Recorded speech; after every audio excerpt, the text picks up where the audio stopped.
Oke, ya Bismillah. Assalamualaikum warahmatullahi wabarakatuh. Jadi di sini saya akan memberitahukan ke kalian atau mempresentasikan apa yang saya telah buat, yaitu sirah Nabi Muhammad SAW. Tema dari sirah ini adalah kejadian-kejadian sebelum peperangan, sebelum adanya atau lahirnya Nabi Muhammad SAW. Nah, jadi saya akan menjelaskan dulu kapan kelahiran dari Nabi Muhammad SAW. Jadi Nabi Muhammad SAW lahir di Makkah pada saat hari Senin. Lebih tepatnya di 12 Rabiul Awal pada tahun 571 kalender Romawi. Atau kita juga bisa bilang 1450 tahun yang lalu. Dan Rasul juga lahir dari ibu yang bernama Aminah dengan ayahnya yang bernama Abdullah pada saat itu. Jadi seperti yang bisa kita lihat di sini, pada 12 Rabiul Awal pada tahun 571 atau 1450 tahun yang lalu. Nah, adapun kejadian sebelum lahirnya Nabi Muhammad SAW, yaitu ada kekerajaan yang berada di Yaman. Ada sesuatu kekerajaan yang berada di Yaman yang dipimpin oleh Abraha. Jadi seperti yang bisa kita lihat di sini, Abraha adalah penguasa Yaman beragama Kristen yang memerintah setelah ia membunuh Zunnawas. Dan Zunnawas ini adalah sang penguasa Yaman pada saat itu. Jadi dia membunuh Zunnawas pada saat itu karena dia ingin mengambil tahta pemerintah, pemerintah dari Zunnawas. Jadi dia dengan cara membunuh. Dan ia menguasai Yaman setelah melengsarkan kekuasaan Zunnawas. Mengetahui hal itu, Raja Najasyi yang saat itu menguasai sebagian pasukan berjumlah 3.000.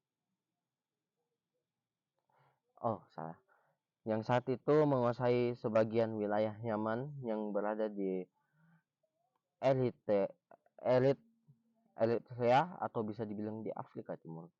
Jadi Raja Najasyi adalah sang penguasa sebagian wilayah Yaman dan negara Afrika Timur.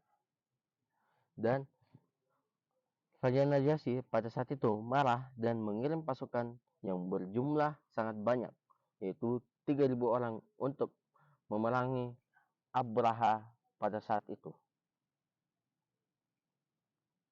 Nah, pada saat itu jadi Raja Najasyi marah dan mengirimkan 3.000 pasukan, dan ini adalah pasukan yang sangat banyak juga untuk memerangi Abraha yang menguasai seluruh wilayah Yaman pada saat itu.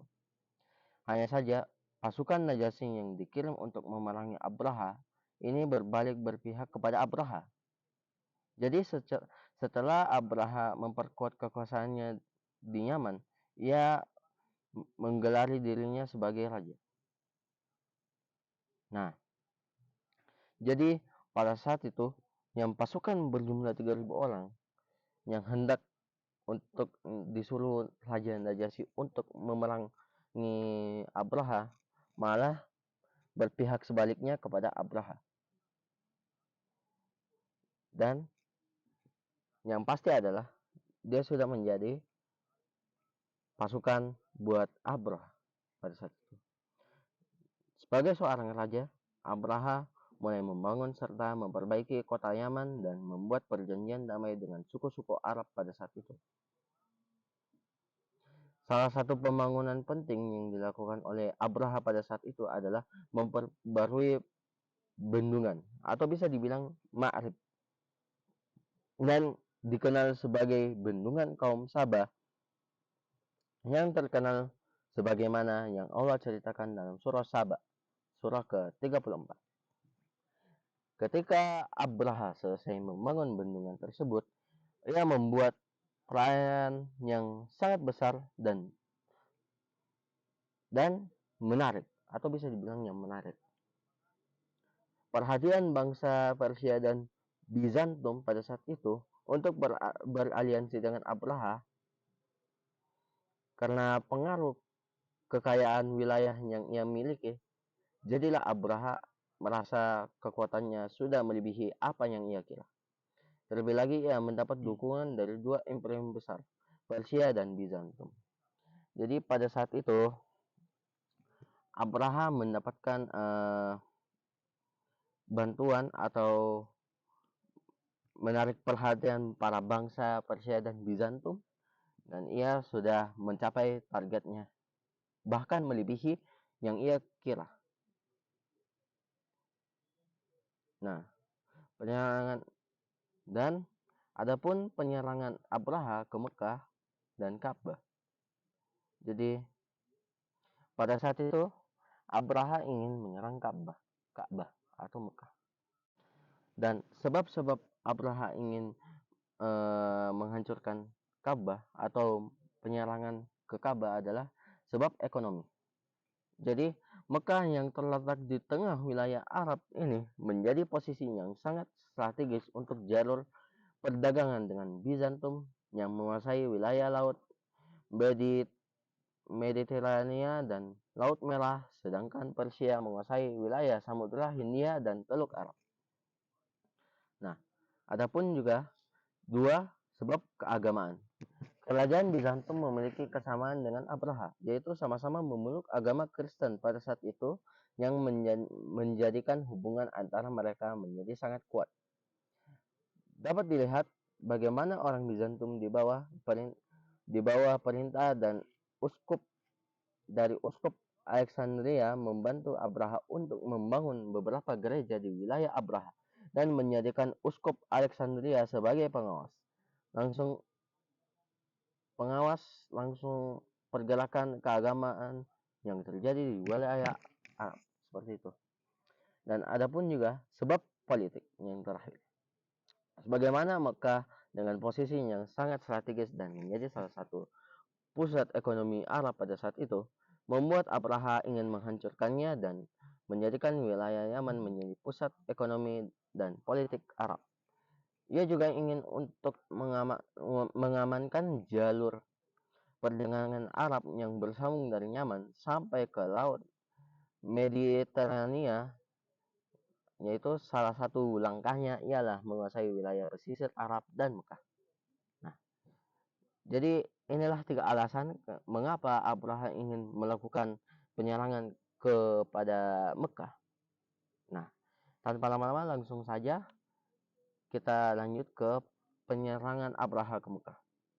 Jadi Abraha sebelum menyerang Ka'bah, Abraha mengirim surat dulu kepada Raja Najasyi untuk memberitahunya bahwa ia akan menyerang Ka'bah pada saat itu, dan meminta kepada Raja Najasyi untuk mengirim bantuan, khususnya gajah perang. Maka Raja Najasyi menyetujuinya dan mengirimkan bala bantuan. Penyerangan ini juga mendapat dukungan penuh dari kerajaan Bizantum.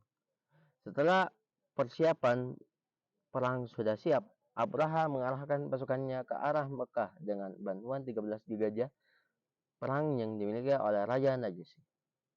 Penyerangan ini juga membuat takjub suku-suku Arab pada saat itu, dan juga Abraha mendapat penolakan dari beberapa suku Arab. Tapi ia tidak menghiraukannya. Dan sampailah Abraha di dekat wilayah Mekah dan membangun tenda di daerah Al-Mughim sekitar 11 km dari kota Mekah. Abraha mengirim utusan ke Mekah sebelum menyerang dan menyampaikan tujuannya ingin menyerang Ka'bah dan memerangi siapa saja yang menghalanginya. Nah, langsung saja lanjut. Keluarlah Abdul Muthalib, atau bisa dibilang kakek dari Nabi Muhammad SAW, yang pada saat itu menjadi pemimpin kaum Quraisy. Abraha meminta imbalan 200 unta dan tentaranya menguasai wilayah Ka'bah Mekah. Abdul Muthalib menawarkan sepertiga kekayaan Mekah dan memerintahkan Abraha untuk meninggalkan Mekah. Tapi dengan sombongnya Abraha berkata bahwa tidak ada yang menghalanginya untuk menghancurkan Ka'bah dan mulai menyiapkan pasukan untuk menghancurkan Ka'bah. Melihat Abraha yang bersikeras menyerang Ka'bah, Abdul Muthalib memerintahkan penduduk untuk mencari perlindungan ke bukit-bukit yang ada di sekitar Mekah untuk mencari perlindungan dan menyerahkan Mekah kepada Allah Subhanahu wa taala. Seketika pasukan Abraha bersiap untuk menyerang. Jadi pada saat itu Abdul Muthalib bilang bahwa dia tidak akan melindungi Ka'bah, tapi sudah ada yang menolong atau melindungi Ka'bah pada saat itu, yaitu Allah Subhanahu wa taala. Maka Abraha pun tidak percaya karena Allah Subhanahu wa taala adalah seorang Tuhan. Nah, ketika pasukan Abraha bersiap untuk menyerang, ia mendapatkan gajah perangnya di posisi utama pasukan. Tetapi gajah perangnya tidak mau bergerak ke arah Ka'bah meskipun sudah dicambuk dan dibakar. Tetap saja gajahnya tidak mau bergerak. Jadi pada saat itu pasukan-pasukan dari Abraha atau pasukan gajah dari Abraha tidak mau bergerak ke dalam Mekah karena kurang tahu kenapa, mungkin karena perlindungan dari Allah Subhanahu wa taala. Nah, Abdul Muthalib dan orang-orang suku Quraisy memperhatikan dari jauh keadaan yang terjadi dan menanti hasil akhir kejadian tersebut. Sampai ketika Allah mengirim burung yang sangat banyak dan saling bersusun-susun dengan bentuk gelombang membawa batu dan menyerang pasukan Abraha dan gajahnya. Jadi Allah mengirimkan burung yang bernama Ababil ke pasukan gajah atau pasukan Abraha dengan adanya api atau batu dari neraka seperti itu. Nah, mungkin itu saja dari saya. Sekian dan terima kasih sudah menonton sampai habis. Nah, sekarang ini lagi loading, nggak ada koneksi. Jadi sekian dari saya. Assalamualaikum warahmatullahi wabarakatuh.